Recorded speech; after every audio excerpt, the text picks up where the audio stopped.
దళిత ద్రోహి చంద్రబాబు నాయుడు వచ్చే ఎన్నికల్లో వైసీపీ గెలుపు ఖాయం. మాల మహానాడు రాష్ట్ర మహిళా అధ్యక్షురాలు డాక్టర్ మంచా నాగమల్లీశ్వరి.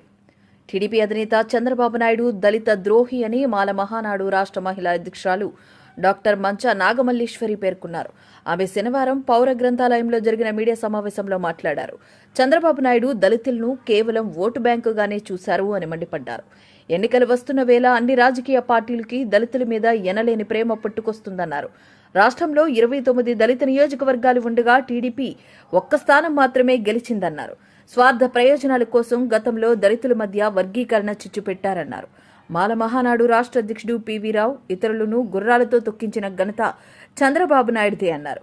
దళితునిగా పుట్టాలి అని ఎవరు కోరుకుంటారు అన్న చంద్రబాబు నాయుడు గతంలో చెప్పిన విషయం ప్రజలు మర్చిపోరు అన్నారు. వచ్చే ఎన్నికల్లో దళితులంతా వైసీపీకి ఓటు వేసి గెలిపించాలని కోరారు.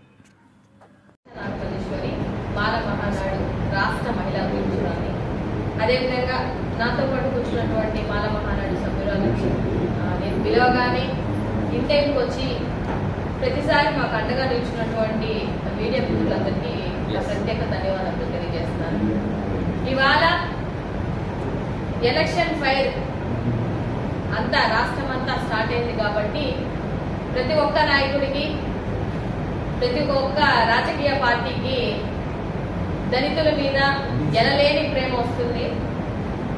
అది 4.5 సంవత్సరాల్లో ఎవరికి రాదు, కానీ చివరి 3 నెలల్లో దళితుల మీద చూపిస్తున్నటువంటి ప్రేమ చూస్తుంటే మాత్రం ఎంత కపట రాజకీయాలు చేస్తున్నారు అని అనేది మాత్రం క్లియర్గా తెలిసిపోతుంది.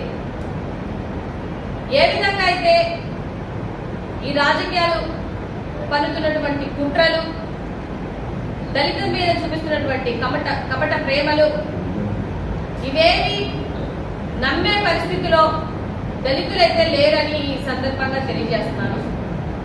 గతంలో 2014 నుంచి 19 వరకు ఎన్నో బూటకు మాటలు చెప్తూ దళితులకి ఎంతో చేస్తానని చెప్పినటువంటి నాయకులు పటాపంచలైపోయి భూస్థాపితమైపోయినటువంటి సిచ్యువేషన్ ని మనం చూసాం. ఎందుకంటే 29 దళిత నియోజకవర్గాలు ఉన్నటువంటి ఈ రాష్ట్రంలో ఒక్క సీటు మాత్రమే గెలుచుకునే స్థితికి టీడీపీ పార్టీని పాతాళంలోకి తొక్కినటువంటి చరిత్ర దళితులది. ఏ రోజైనా ఏనాడైనా పార్టీలో రాజకీయాల్లో విలువలు లేనటువంటి రాజకీయాలు తీసుకొచ్చిన ఏ పార్టీకైనా కూడా నామరూపాలు లేకుండా చేసినటువంటి పరిస్థితి ఇవాళ. ఎందుకనంటే చంద్రబాబు నాయుడు గారు దళిత ద్రోహి. ఇది గతంలో ఆయనకి ఇచ్చిన రిజల్ట్ను బట్టి నేను ప్రత్యేకించి చెప్పక్కర్లేదు, అందరికీ తెలిసినటువంటి విషయం. ఎస్సీలు కానీ ఎస్టీలు కానీ ఎస్టీలు 7 నియోజకవర్గాలు ఉంటే 7 నియోజకవర్గాల్లో ఓడించారు.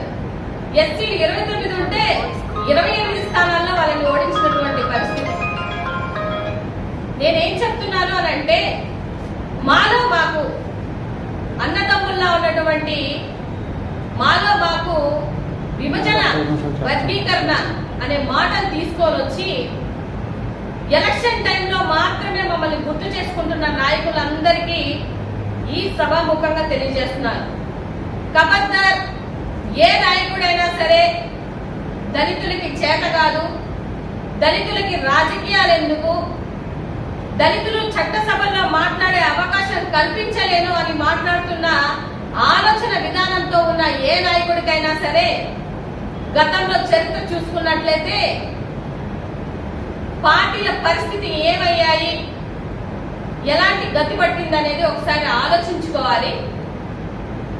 ఎందుకు చెప్తున్నానంటే, మాల మహానాడు 40 సంవత్సరాల క్రితం రూపుదిద్దించినటువంటి పివి రావు గారిని కూడా గుర్రాలతో తొక్కించి అదే మీటింగ్ లో ఒక 5 మంది దళితుల్ని చంపినటువంటి ఘనత మన చంద్రబాబు నాయుడు గారు.